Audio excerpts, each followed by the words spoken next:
ఉంది అంటే లేమ్మా వాళ్ళు ఏదో ప్రొసీజర్ ఏదో చేస్తారు మనం ఏమనొద్దు గమ్మునుండి అన్నాం. తర్వాత కూడా బయటకు వచ్చిండు ఆయన 2 గంటలు 2.5 గంటల తర్వాత బయటకు వచ్చి సార్ ఏంటి పరిస్థితి ఇప్పుడు అని అంటే ఏం లేదమ్మా చెప్పిండు. ఈ వాల్ ఉంది కదా ఈ వాల్ ను మేము బ్లాస్ట్ చేస్తుంటే ఈ వాళ్ళకించి ఇది పోయి పక్క వాళ్ళ జామ్ అయిపోయింది. ఈ వాల్ అనే దాంట్లో స్టంట్ ఉండే సార్. దీంట్లో స్టంట్ ఉంటే మీరు దీంట్లో స్టంట్ వేసేది పక్కన వైర్ పోయి ఈ మెయిన్ వాల్ ఏదైతుందో బ్లాక్ అయిందంట. మెయిన్ వాల్ లో బ్లాక్ చేయండి. బ్లాక్ అయింది. బ్లాక్ థిక్నెస్ ఒకటి అడుగుతామా మీకు, అసలు ఆయనకు 2 బ్లాక్ లో ఉన్నట్టు మీరు ఏదైనా ఖైదం చూసినా రిపోర్ట్ చూసిందా? సీడీ ఇచ్చిండ్రు రిపోర్ట్ ఇచ్చిండ్రు. సీడీ ఇచ్చిండ్రు రిపోర్ట్ తీసుకుని నేను సెకండ్ ఒపీనియన్ పోదాం కానీ తీసుకున్నా. మళ్ళీ ఏం చేసిన సెకండ్ ఒపీనియన్ పోయినావా? పోలేదు. ఇవ్వనని అడిగినావా? అంటే నాకు తెలిసిన డాక్టర్ ఉన్నాడు అడిగిన ఇట్లా 2 బ్లాక్లు గాను రిపోర్ట్ పంపించిన వాళ్ళు ఇచ్చిన రిపోర్టే కదా సార్ ఆ రిపోర్టే పంపించిన. నాకు శ్రీనాథ్ ఈ రిపోర్ట్ చూడనా అంటే చూసిండు. చూసి ఇదైతే బ్లాక్స్ కనబడుతున్నాయి అంటే సీరియస్ కాదు కాకపోతే ఇలా కూడా కనబడ్డాయి. ఇగో ఇది కూడా నాది, ఇది నా రిపోర్టు. అపోలోకి నేను తెచ్చుకున్నా లోపల, అర్థమైందా? ఇది నా రిపోర్టు అపోలో దాకాను ఉంది. ఈ రిపోర్ట్ ప్రకారం నాకు కూడా బ్లాక్లు ఉన్నాయి. ఈ రిపోర్ట్ ప్రకారం నేను కూడా సీరియస్. ఈ రిపోర్ట్ ప్రకారం నన్ను బయటికి పంపొద్దన్నారు. కానీ నాకు అనుమానం వచ్చింది, ఎందుకంటే ఆ గతంలో శంకర్ గౌడ్ అంటే ఆయన అన్ననే చచ్చిపోయినా కాలు పెట్టుకున్నాను. చచ్చిపోతే నేను గొడవ చేసిన, నాకు అనుమానం ఉంది, ఎందుకే షిఫ్ట్ చేయమని చెప్పిన.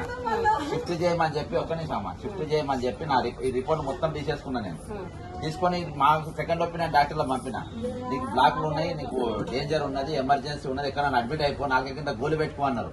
నెక్స్ట్ అన్నైనా అక్కడికి వెళ్ళి నేను సత్య హాస్పిటల్కి పోయినా. నేను పోయిన తల దెబ్బ తాకిందని పోయినా, పోలీస్ స్టేషన్ కింద పడితే అక్కడికి నన్ను సత్య హాస్పిటల్ పోయిండు. ఒక డిఎస్పీ నన్ను బంజారా డిఎస్పీ జీప్ కేసు కొడితే దెబ్బ తాకింది. పోలీస్ స్టేషన్ లో కళ్ళ మీద పడితే ఇక్కడ తీసుకుపోయాను. అలా స్కానింగ్ తీసినాయి. స్కానింగ్ తీసిన తర్వాత నేను పోయి దీనికోసం వాళ్ళు ట్రీట్మెంట్ చేసి దేనికి నాకు గుండె ప్రాబ్లం ఉందని చెప్పిండు. ఎటు పోయి నాకు కుక్క పెట్టాను. అక్కడికి కాచిగూడ ఉన్న టీఎక్స్ హాస్పిటల్కి పోయినా. పోయి అందులో ఈసీజీ చూపించిన. అందులో ఈసీజీ చూపిస్తే మొత్తం నార్మల్ వచ్చింది. చూడండి టీఎక్స్ హాస్పిటల్ 0.1 అంటే 0.1 కెళ్ళి 0.7 లోపు ఉంటే నార్మల్, దాటితే అప్ నార్మల్. అసలు నార్మల్ కూడా లేదు. 0.1 అంటే దరిదాపులో కూడా లేదు స్ట్రోక్. అర్థమైందా? ఇగో ఇది సాక్ష్యం, ఇంత మించిన సాక్ష్యం ఏం కాదు. ఇది అపోలోది, ఇదేమో టీఎక్స్ది, ఏం లేదు. సేమ్ నేను అలా అడ్మిట్ ఉంటే నాకు బ్లాక్ లేదు, నాకు ఎదురు స్టంట్లు 101% నాకు స్టంట్ చేద్దామా? లేదమ్మా, నేనేం చెప్తున్నా, ఇప్పుడు నాది ఇది ఒకటే కేసు. ఇప్పుడు నేనేం చెప్తున్నా, మళ్ళీ ఏం చెప్పిండు అయినా సరే అంతా పిలిచి ఏం లేదు ఇది ఇది చేస్తున్నప్పుడు దాని బెల్లంతో బ్లాక్ చేసినప్పుడు ఇది పోయి అవునమ్మా, ఏం లేనప్పుడు కొడితే చచ్చిపోడా? ఇప్పుడు ఆయనకు ప్రాబ్లం ఏం లేనప్పుడు ఇప్పుడు నీకు అర్థమైందా? వాళ్ళు ఒక ఈసీజీ తీసిందమ్మా. సేమ్ నేను ప్రూఫ్ చూపెడుతుంది కదా. ఇగో ఇది నా ఈసీజీ, ఇది కన్నా ఈయన ఈసీజీ తీసింది. ఈయనకు తీసిన ఈసీజీ గ్రూప్లల్లా ఒక 2 బ్లాక్లు వచ్చినాయని చూపించాను. మీరు ఇన్సూరెన్స్ ఉందని చెప్పాను. చెప్పగానే ఐసీయూకి షిఫ్ట్ చేసింది. ఎంత చూసుకుంటారు. ఇక ఈయనకి ఎట్లా కానీ చేయాలనుకుంటారు. మీకు నాకు తేడా అయింది తెలుసా? మీరు అనలే ఉన్నారు, వాళ్ళు చెప్పినట్టు మీరు ట్రీట్మెంట్ పోయిండ్రు, ఈ పరిస్థితి అయింది. నేను అలా లేను, బయటికి పోయినా కాబట్టి వేరే దగ్గర ట్రీట్మెంట్ చేసుకున్నా, ఏం లేదని బయటకునే బతికిపోయినా. వేరే ఏం లేదు, వేరే ఏం లేదు, నేనేమనుకున్నా వేరే ఏం లేదు. నీట్ గా పిల్లలు చిన్నోళ్ళు చంపేసిండ్రు అంతే. చిన్నలో చంపేసిండు సార్, అంతే, అందులో డౌటే లేదు. డౌట్ అయితే అతను మళ్ళీ కిందికి వెళ్ళినాక కూడా వెళ్ళి అడిగితే ఏం లేదు, రేపు పొద్దున కల్లా క్లియర్ అయిపోతుంది సార్. వెంటిలేటర్ పెట్టిండ్రు, ఇది నోట్ల అసలు తమ్ముడు మాట్లాడతలేడు. మళ్ళీ రూమ్ కి వెళ్ళినా, రూమ్ కి వెళ్తే అమ్మా మీకు ఎక్స్ప్లెయిన్ చేసిన కదా ఏం ప్రాబ్లం లేదు, రేపు పొద్దున కల్లా క్లియర్ అవుతుంది. మేము బ్లడ్ లూజ్ కానీ ఆడ బ్లడ్ టైట్ మోసం చేసి ½ లో పిలిచి తమ్ముడు గుండా అయిపోయిందని చెప్పారు సార్. నా తమ్ముడు పోయేటప్పుడు అక్క నేను 10 minutes లో వస్తా అక్క, నువ్వు ఎందుకు టెన్షన్ పడుతున్నావు అని పోయింది సార్. నా తమ్ముడు నాకు ఇట్లా పరిస్థితి వస్తుందంటే మన స్టెంట్ వేయకుండా అట్లనే ఇన్సూరెన్స్ వాళ్ళు సార్, ఇన్సూరెన్స్ వాళ్ళు యశోదలో తీసేసిండ్రు అని అందుందని పోయినాము. లేకపోతే నేను యశోదలనే అయిపోతుండే అన్ని. నా తమ్ముడిని లాస్ చేసుకోకపోతుంటే. ఆ పిల్లని చూడండి సార్, ఆ పిల్లని చూడండి, 30 years తన ఏజ్. ఈ పిల్ల 6 years, వీడు 9 years. వీళ్ళు ఎప్పుడు పెరగాలి. వాడు అవుట్ సోర్సింగ్ ఉద్యోగి. ఏ ఇల్లు చూడండి, ఏ ఆస్తి పాస్తులు ఏం లేవు. మా అమ్మనైనా సంపాదించింది ఇల్లు తప్పితే వీళ్ళకి ఏం న్యాయం చేస్తారు? చూస్తారని రాత్రి 10-11 గంటల దాకా ఆడ కూర్చుంటే పోలీసు వాళ్ళు వచ్చిండ్రు. పోలీసు మాట్లాడనిస్తలేరు, మీడియా వాళ్ళని మాట్లాడనిస్తలేరు. 10 o'clock దాకా డాక్టర్ ని పిలవాలన్నాడు. ఎంతసేపు కూర్చున్నా పోలీస్ వాళ్ళు మమ్మల్ని రోడ్ బయటికి వెళ్ళనిస్తలేరు. రోడ్ బయటికి వెళ్ళి అక్కడ ఉంటానా డాక్టర్ వస్తాడంటే మీడియా వాళ్ళు అందరు తీసుకుంటారు, ఒక్కరు లైవ్ కాస్ట్ చేయలేకపోయిండ్రు. చాలా మంది మీడియా వాళ్ళు వచ్చిండ్రు, రిపోర్టర్స్ వచ్చిండ్రు, తీసుకున్నారు కానీ ఒక్కరు లైవ్ కాస్ట్ చేయలేదు సార్. ఈ న్యూస్ ని దామోదరం రాజనరసింహ సార్ పిఏ వాళ్ళతోటి కూడా ఫోన్ చేయించిన సార్. ఫోన్ చేస్తే అక్కడ అబ్దుల్లా ఎవరో ఉన్నారు, ఆయన మాట్లాడి సార్ తోటి మాట్లాడిన అతనితో మాట్లాడినమ్మా అంటే నేను వాళ్ళ ఫ్యామిలీ మెంబర్స్ తోటి మాట్లాడుతున్నాను ఆయన చెప్పిండు. ఎవరితోటి మాట్లాడలేదు. ఏంది సార్ ఏందని అంటే నేను ఆయనతోటి మాట్లాడినని మాకు చెప్పిండు. ఎంతసేపు కూర్చుని వీళ్ళ పిల్లలకి ఏం ఆన్సర్ చెప్తారు అని అడిగితే కూడా ఒక్కడు డాక్టర్ కానీ ఒక హాస్పిటల్ మేనేజ్మెంట్ రెస్పాండ్ అవ్వడం కాదు కదా. ఇట్లా అయింది, మేము ఏమని చేస్తాము, మేము డాక్టర్ దోశ తినమంటే డాడీకి దోశ తినిపిస్తుంది. హెల్మెట్ ఇచ్చి డాడీ 3 రోజులు నన్ను రైడ్ తిప్పలే, నన్ను రైడ్కి తీసుకోవా అని అడుగుతుంది. డాడీడేమో నేను స్కూల్కి పోవాలి నీళ్లు పెట్టు డాడీ అని అడుగుతుండ్రు. ఈ పిల్లలకి ఏమన్నా అర్థం చేసుకునే స్టేజ్ సార్ వాళ్ళది. నేనేం చేయాలన్నా పిల్లలకి న్యాయం చేయండి. హాస్పిటల్లో నా తమ్ముడు లాస్ అయినట్టు ఏ ఫ్యామిలీ కూడా ఎవరిని లాస్ కాకుండా చూడండి. నాదైతే ఇదే అభ్యర్థన నా ఫ్యామిలీ తరఫున. తప్పకుండా అమ్మా, నేను అవుట్ సోర్సింగ్ వాళ్ళ కోసం కూడా మేము కొట్టాడుతున్నాము. కష్టంగా ఈయనకు న్యాయం జరిగేటట్టు చేద్దాము. ఇదైతే నేను సాక్ష్యాలు ఎందుకు పట్టుకొచ్చినట్టే నాకు అవుట్ సోర్సింగ్ ఎంప్లాయ్ అని తెలియదు. అవుట్ సోర్సింగ్ మేము వాళ్ళ యూనియన్ ఉన్నది, వాళ్ళకు కూడా ఇన్ఫార్మ్ చేస్తా, వాళ్ళకు కూడా రప్పిస్తా. మీ కుటుంబంతో ఒక పని మీద వచ్చిన అనుకోకుండా అవుట్ సోర్సింగ్ ఎంప్లాయ్ వెళ్ళిండు. వాళ్ళ తరఫున వాళ్ళ అసోసియేషన్ కొట్టాడుతూ వాళ్ళకి మేము సపోర్ట్ ఉన్నాము. కష్టంగా వాళ్ళకి చేద్దాము, న్యాయం చేద్దాం. ఏం కాదు, నేను మళ్ళీ కూడా వస్తాను. నేను చూపెడదామని చెప్పి ఇంకా వేరే వాళ్ళు తెలిపాలని చెప్పొచ్చిన. మీడియాలకి నేను ఎవరు వేయడారు, ఎందుకంటే అపోలోడు కదా, ఎవరు వేయడదని అందుకని నేనే చేసుకుని వద్దామని చెప్పొచ్చు. కార్యక్రమాలు అయిపోయి వస్తామా, ఏం కాదు, మనం చూద్దాం. దేవుడు వాళ్ళ అన్న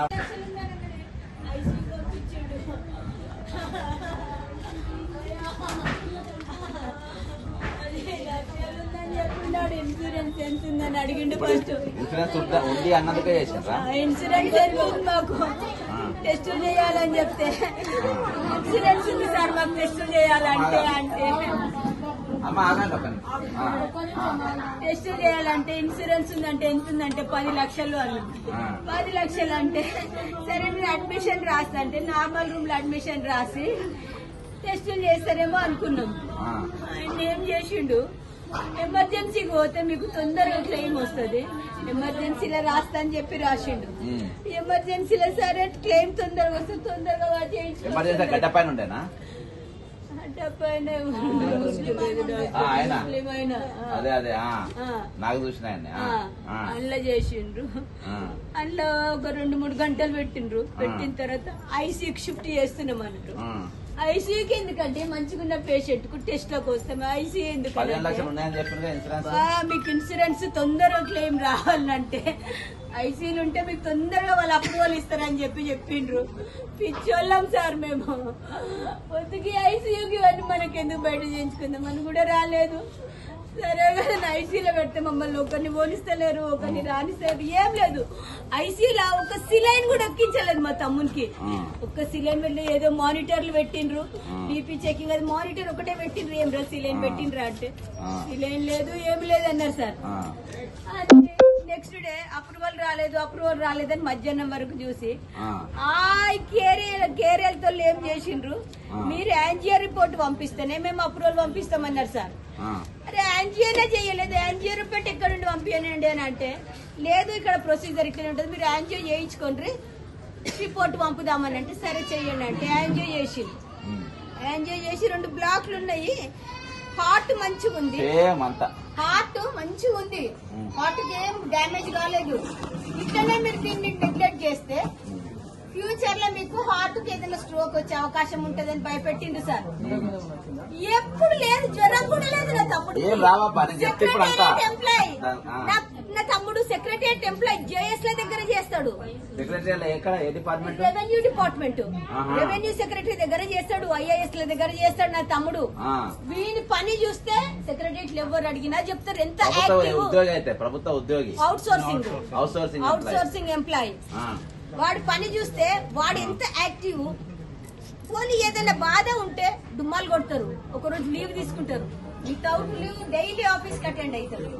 చెప్పిండ్రు యాంజియోగ్రామ్ చేసి 2 బ్లాక్లు ఉన్నాయమ్మా, ఇప్పుడు హార్ట్ కే ప్రాబ్లం, హార్ట్ మంచిగా ఉంది, ఇన్ కేస్ సడన్ గా ఏదన్నా వచ్చే అవకాశం ఉంటది, మీరు 2 స్టంట్లు వేయించుకుంటే మీకు లైఫ్ సేఫ్ ఉంటది అని చెప్పిండు సార్. మనకు ఆ భయం, ఆ సిచ్యువేషన్, ప్రికాషన్, మీకు ఇది ఒక సైన్ అని చెప్పిండు. ఇది హార్ట్ అటాక్ రావడానికి ఒక సైన్ లాగా అని చెప్పిండు. సైన్ లాగానంటే నాకు చెప్పినవి చెప్తుండ్రబ్బా, సైన్ లాగా చెప్తుంది. ఇప్పుడు సైన్ లాగా అని అన్నారు. సైన్ లాగా అంటే మనం నెగ్లెక్ట్ చేయొద్దు. పిల్లలు చిన్నోళ్ళు పిలుతారా? పేరే పేరు అసలు పాప ఏకాంబరం, ఏకాంబరం, చిర్ర ఏకాంబరం. ఇది చెప్పిన ఇది కాదు అని చెప్తే చెప్పి ఏమంటారు, లైఫ్ రిస్క్ ఎందుకు మనం తీసుకోవాలి, చిన్న పిల్లలు ఉన్నారని చెప్పి. సార్ ఇన్సూరెన్స్ ఉంది కదా, మీరు యాంజియోగ్రామ్ రిపోర్ట్ నాకేమేమి చెప్పిర్రో వీళ్ళకి అవే చెప్పిర్రు. రిపోర్ట్ పంపిస్తే వాళ్ళు అప్రూవల్ ఇస్తారంట సార్ అన్న. ముందు రోజు 99 lakhs కి వచ్చింది సార్. 99 lakhs మేము చెయ్యము అని అన్నారు. మళ్ళీ నెక్స్ట్ డే మార్నింగ్ మేము ఇన్సూరెన్స్ సారీ 99,000 99,000 వచ్చింది. 4,31,100 అప్రూవల్ పంపిండ్రు, నా దగ్గర ఉంది. 4,31,100 అప్రూవల్.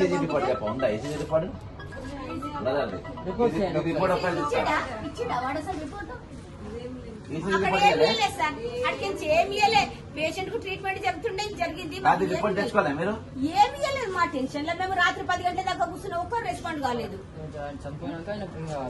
ఇన్సూరెన్స్ ఏం చేసిండు సార్, రిపోర్ట్ తీసుకోవాలి మరి. అయితే ఏం చేసిండనంటే ఇంకా ఏం చేసిండంటే ఎమర్జెన్సీలో పెట్టేసి, ఇప్పుడు నేను ఎమర్జెన్సీలో ఉన్నామా, నేను తెచ్చుకున్నా సార్. మీరు లైవ్ వచ్చిండ్రు, నా తమ్ముడు ఈ కండిషన్ లో చెప్పిర్రు వాళ్ళు. మేము దాని మీద ఎక్కడ పోలేదు ఇక. అయితే ఇక సరైన స్టంట్లు వేయండి సార్ అని అంటే అవి కాదు. అయితే ఏం చేసిండు, కింద క్యాషియర్, బిల్లింగ్ క్యాషియర్ పిలిచి, మీరు 80% వాళ్ళు అప్రూవల్ ఇస్తారు, 20% మీరు పే చేస్తామని కన్సల్ట్ లెటర్ ఇస్తేనే ప్రొసీజర్ స్టార్ట్ అవుతుంది అని చెప్పిండ్రు. ఇన్సూరెన్స్ అయిన గౌతమ్ ఉంటే ఆయనకు ఫోన్ చేసిన, గౌతమ్ ఇట్లా అంటున్నారు అని అంటే, నేను ప్రీ అప్రూవల్ ఇచ్చినాక వాళ్ళు ఎందుకు ఇయ్యరని అతనితోటి వాగ్వివాదం చేసిండు. అక్కడుండి అతను ఉల్టా సీదా మాట్లాడారు, మీరు ఇది పద్ధతి కాదండి, కేర్ వాళ్ళు చెప్తుండ్రు మీరు ఫైనల్ బిల్ పంపండి, వాళ్ళు పంపనప్పుడు మేము కట్టుకుంటాం కదా అని చెప్పిన. లేదమ్మా మీరు ఇట్లానే మాట్లాడతారు అది ఇదని మా మీద రేజ్ అయిండు. రేజ్ అయితే ఎందుకు వచ్చిన రిస్క్ పేషెంట్ అని చెప్పేసి సరే అని మేము ఒక కన్సల్ట్ లెటర్ తీసుకున్నాడు మా తోటి. కన్సల్ట్ లెటర్ ఇచ్చిన with in 10 minutes law theatre shift చేసిండు. థియేటర్ షిఫ్ట్ చేసి 12ంటికి తీసుకెళ్ళింది సార్. థియేటర్ కి 12:30 లోపలనే మమ్మల్ని పిలిచేసి డాక్టర్ పిలిచి, అమ్మా ఫస్ట్ మీకు ఇట్లా ఉండే, ఇవి ఇట్లా దగ్గరకు ఉండే, ఇప్పుడు నేను ప్రొసీజర్ చేసిన 2 స్టంట్లు వేసిన, ఈ స్టంట్లకించి బ్లడ్ చూడు మంచి సర్క్యులేషన్ అవుతుంది అని 2 చూయించిండు. ఓకే సార్ అని దండం పెట్టిన తర్వాత, సార్ ఎప్పుడు మరి ఐసీయూకి షిఫ్ట్, ఇది రూమ్ కి షిఫ్ట్ చేస్తారు ఐసీయూ కంటే, లేదమ్మా 24 hours అబ్జర్వేషన్ లో పెట్టాలి, ఇప్పుడు ఐసీయూకి షిఫ్ట్ చేస్తా, రేపేమో రూమ్ లోకి షిఫ్ట్ చేసేసి డిశ్చార్జ్ చేస్తామని చెప్పారు సార్.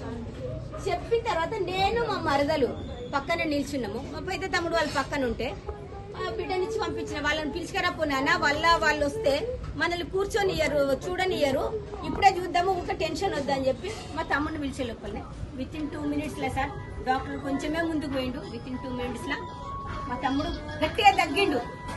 ఏంటి తగ్గుతున్నాను గబ్బగప్పరిగిస్తారే, తమ్ముడు తగ్గుతున్నాడు రాను పెద్దగా సార్. ఒక రూమ్ లో రీసౌండ్ వస్తేట్లుంటే అంత పెద్దగా అమ్మా పెద్దగా అరిచిండు నా తమ్ముడు. అరవంగా నా పోయిన డాక్టర్లు వచ్చారు, ఒక్కలేనికొక్కరు 2-3 వచ్చి మేము చూస్తుంటే డోర్లు లాక్ చేసేసిండ్రు. ఏమైంది అన్నాడు. డోర్లు లాక్ చేసిండ్రు. ఒక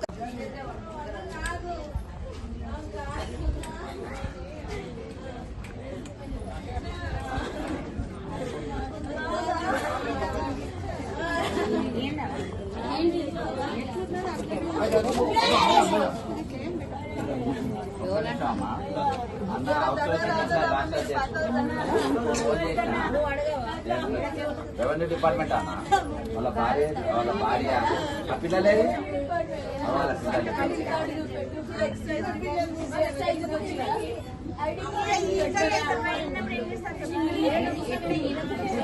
మంచిగా పోయినట్ట ఇన్సూరెన్స్ ఉందా అని అడిగిందంట.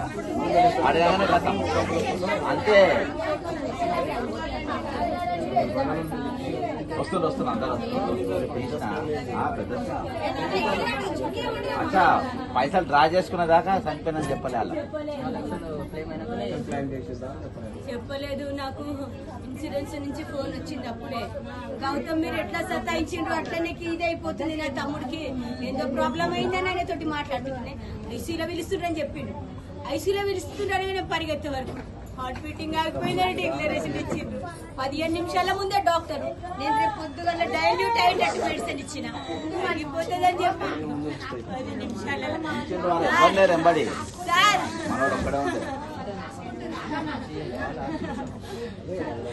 నా తమ్ముడిది మెడికల్ మాస్టర్. అపోలో వాళ్ళు చేసిన మెడికల్ మాస్టర్.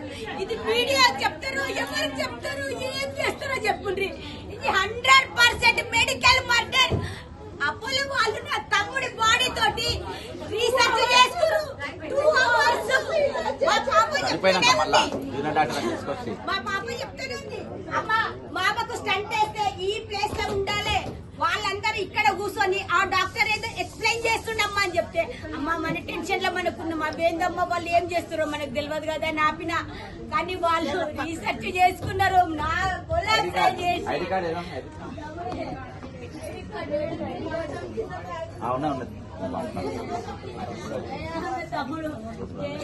అయితేనే ఇక్కడికి వచ్చినాక అవుట్సోర్సింగ్ అంటే తెలిసినాకనే ఫోన్ చేసి ఇద్దరిది కాదు, 2 తమ్ముళ్ళు ఇలా ఇద్దరు వాట కూడా.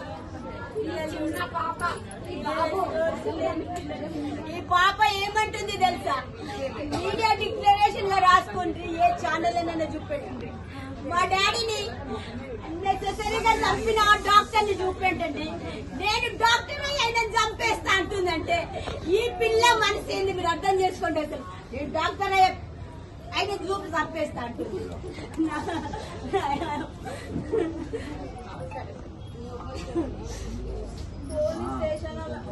పోలీసు వాళ్ళందరూ గేమ్ ఆడింది. పోలీస్ డిపార్ట్మెంట్ మొత్తం గేమ్ అయిపోయి గేమ్ ఆడింది. ఏం లేదు, మీకు న్యాయం చేస్తాం, మేనేజ్మెంట్ పిలిపిస్తాం, మాట్లాడతామని 6 hours రాష్ట్ర అధ్యక్షుడు గట్టిగా కొట్టాడతాడు. అవుట్సోర్సింగ్ అని తెలుసుట్లా అన్న ఫోన్ చేయగానే వచ్చిండు.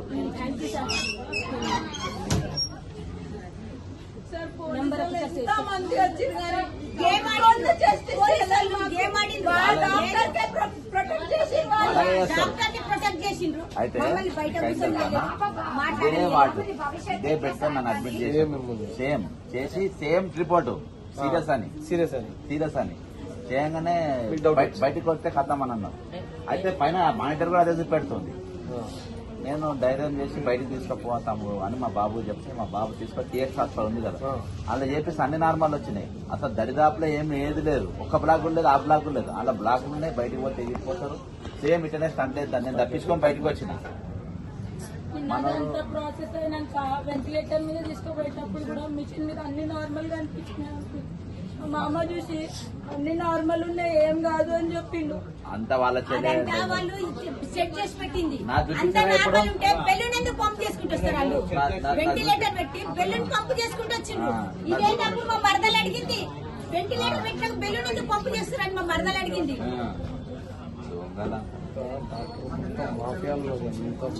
మెడికల్ మాఫియాకు ఒక ఫ్యామిలీ బలైపోతుందా సార్? ఒక ప్రాణం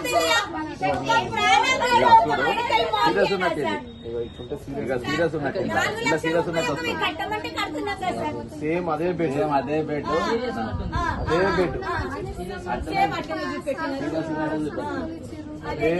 అదే హాస్పిటల్ అదే రిపోర్ట్స్ ఏమి ఇవ్వలేదు. రాత్రి బాడీ మీద నేను సార్ రాత్రి డెడ్ బాడీ పంపిస్తూ మొత్తం ప్యాక్ చేసి దాంట్లో డెత్ సర్టిఫికెట్ కవర్ లో పెట్టించిండు. రిపోర్ట్స్ లేవు, ఏమీ లేవు. అది ఏదో పేపర్ పెట్టి నేను అంబులెన్స్ ఎత్తి చూసినాక పేపర్ తీసుకుంటే దాని మీద డెత్ సర్టిఫికెట్ అని చెప్పి రాసి ఇచ్చిండు సార్. చేయల కూడా కనీసం ఇదమ్మ మీద డెత్ సర్టిఫికెట్ అని డెడ్ బాడీని చుట్టేసి బాడీకి పెట్టించింది సార్. ఇది ఎక్కడన్నా ప్రొసీజరా సార్? ఇది ఎక్కడైనా ప్రొసీజరా? కావాలా మా హస్బెండ్ కి అమ్మాయికి పిల్లలకి జస్టిస్ తెలియదు. నా మరదలకి నా పిల్లలకి జస్టిస్ కావాలి. అనుకోకుండా అన్న కూడా వచ్చిండు. ఖచ్చితంగా పిల్లల కన్నా మనమైతే పోయినా తీసుకురాలేము కానీ వాళ్ళ న్యాయం తట్టిగా మాత్రం మన పని అదేందా. ఖచ్చితంగా యూనియన్ తీర్పు గట్టిగా కొట్టాడదాం. అలా ఎంత దూరం పోనా అంత దూరం పోయింది. అదేం కాదు. అర్థమైందా? మేము ఉంటాం బయట కూర్చొని. శ్రీచంద్ సార్ తోటి డిస్ట్రిక్ట్ లెవెల్ మెడికల్ బోర్డు కానీ కంప్లైంట్ ఎట్లా పెట్టానో నేను చెప్తాను మీకు తర్వాత. ఇప్పుడు అన్నీ అయిపోయినాక మనం ఎట్లా చేయాలో చెప్తాం చేద్దాం. పోలీస్ వాళ్ళ కంప్లైంట్ ఇచ్చినాం సార్. ఇస్తే వాళ్ళు ఏమన్నారంటే బాడీ నేను పోస్ట్ మార్టం పంపుతేనే నేను ఎఫ్ఐఆర్ బుక్ చేయకుంటది, లేకపోతే నేను తీసుకోమన్నారు. నేను నా తమ్ముని పోస్ట్ మార్టం ఎంత పంపుతా సార్ నవ్వుకుంటా.